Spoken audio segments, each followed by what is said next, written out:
اس میں ایک دوستی بھی ایک شریعت کا جز ہے۔ شریعت میں دوستی کے بارے میں کیا فرمایا گیا ہے اس کے بارے میں ہم سنیں گے۔ دوستوں سے محبت کیجیے اور دوستوں کے لیے مرکز محبت بنیے۔ وہ شخص انتہائی خوش نصیب ہے جس کو اس کے دوست احباب عزیز رکھتے ہو اور وہ دوست احباب کو عزیز رکھتا ہو۔ دونوں طرف سے دوستی کیسی ہونا چاہیے بولو؟ اور سچی دوستی ہونا چاہیے، مطلبی دوستی نہیں ہونا چاہیے۔ لڑکوں کی لڑکوں سے ہونا چاہیے اور لڑکیوں کی لڑکیوں سے ہونا چاہیے۔ فرینڈشپ کس سے ہونا چاہیے؟ لڑکیوں سے لڑکوں کی اور لڑکیوں سے لڑکیوں کی۔ بات سمجھ میں آ رہی؟ اس کے علاوہ جو ہے غلط آج ماحول چل رہا ہے، لڑکیاں لڑکوں سے دوستی کرتی، یہ حرام ہے۔ کیا ہے بولو؟ ہاں، دوستی کس سے کریں گے؟ لڑکوں سے ہی کریں گے اور لڑکیاں لڑکیوں سے ہی کریں گے۔ اور وہ شخص انتہائی محروم ہے جس سے لوگ بیزار رہتے ہو۔ کیا رہتے ہو بولو؟ بیزار سمجھتے؟ اکتا جاتے ہو، اس کو صحیح میں کوئی اس سے بات نہیں کرتا۔ تو دوستی میں کیا ہوتا ہے؟ آدمی دوست کے دین پر ہوتا ہے۔ شریعت میں کیا کہا؟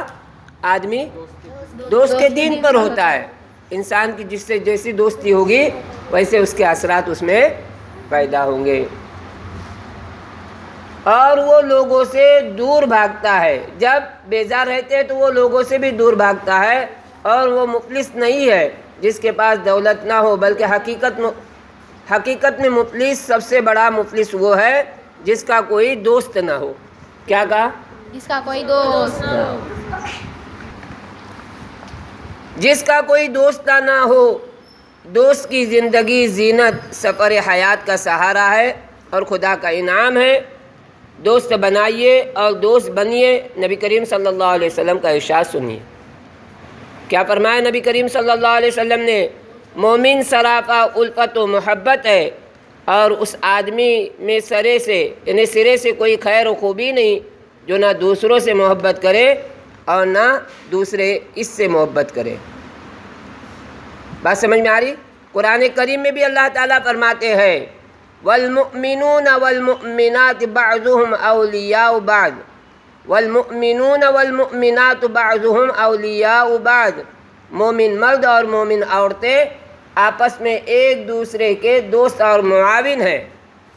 مومن مرد یعنی مرد مردوں کے معاون اور عورتیں عورتوں کے معاون۔ نبی کریم صلی اللہ علیہ وسلم اپنے ساتھیوں سے انتہائی محبت سے پیش آتے تھے۔ بات سمجھ میں آ رہی؟ دیکھو، جو چیزیں دنیا میں چل رہی ہے وہ ہر چیز شریعت سے جڑی ہوئی ہے۔ بات سمجھ میں آ رہی؟ کس سے جڑی ہوئی بولو؟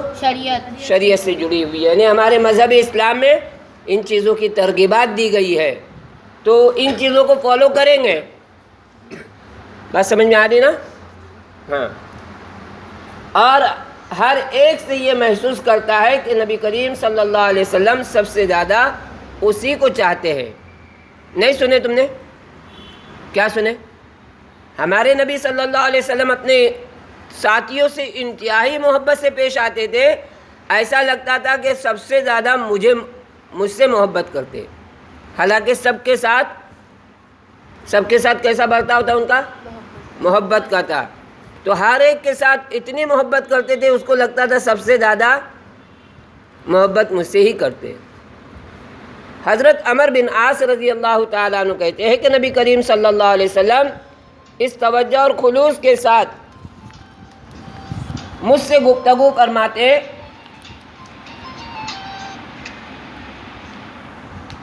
کہ مجھے خیال ہونے لگتا کہ شاید میں اپنی قوم کا سب سے بہتر آدمی ہوں۔ اور ایک دن میں نبی کریم صلی اللہ علیہ وسلم سے پوچھ بیٹھا، یا رسول اللہ، میں افضل ہوں یا ابو بکر؟ نبی کریم صلی اللہ علیہ وسلم نے ارشاد فرمایا ابو بکر افضل ہے۔ یعنی ہر ایک کو ایسا لگتا تھا کہ میں سب سے زیادہ اللہ کے نبی صلی اللہ علیہ وسلم کے سامنے افضل ہوں۔ تو ایک مرتبہ وہ صحابی نے، جن کا نام عمر بن عاص تھا، انہوں نے پوچھ دیا، آخر ان کو رہا نہیں گیا تو انہوں نے کیا پوچھا؟ میں افضل ہوں یا ابو بکر؟ تو اللہ کے نبی صلی اللہ علیہ وسلم نے کیا کہا بولو؟ ابو بکر۔ کیوں بولو؟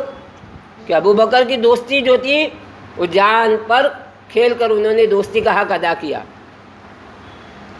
یار غار رہے